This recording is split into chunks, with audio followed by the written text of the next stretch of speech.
ব্রাজিলের মাঠ কাঁপুনি সেরা একাদশ নিয়ে মাঠে নামবে প্যারাগুয়ের বিপক্ষে। ফিফা উইন্ডোতে ব্রাজিল মাঠে নামতে যাচ্ছে সেপ্টেম্বর মাসে। সেখানে খেলে ফেলেছে একটি ম্যাচ ইকুয়েডরের বিপক্ষে। সেই ম্যাচে 1-0 গোলে জয় পায় সেলেসাওরা। তবে পরবর্তী ম্যাচে জিতলে পয়েন্ট টেবিলে পরিবর্তন অবশ্যই আসবে। তাই তো প্যারাগুয়ের বিপক্ষে ব্রাজিল তাদের সেরা একাদশটাই নামাবে। ব্রাজিলের এই সেরা একাদশে কে কে থাকতে পারেন? যেখানে গোলকিপারের দায়িত্ব পালন করবেন ফর্মে ফিরে আসা অ্যালিসন বেকার। তারপরেই আছেন ডিফেন্ডার মার্কিনোস ও ম্যাগলেস।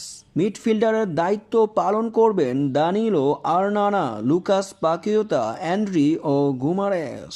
তবে সবচেয়ে গুরুত্বপূর্ণ পজিশনে খেলবেন তিনজন মহাতারকা, যেখানে অ্যাটাকিং করবেন প্যারাগুয়ের বিপক্ষে। ব্রাজিলের অ্যাটাকিং সামলাবে ভিনিসিয়াস জুনিয়র, রদ্রিগো ও দেখা যেতে পারে নতুন খেলোয়াড় হেনরিককে। 5 বারের বিশ্ব চ্যাম্পিয়ন্সরা কি তাদের চিরচেনা রূপে ফিরে আসতে পারবে? প্যারাগুয়ের ম্যাচেই দেখা যাবে আসল ফলাফল।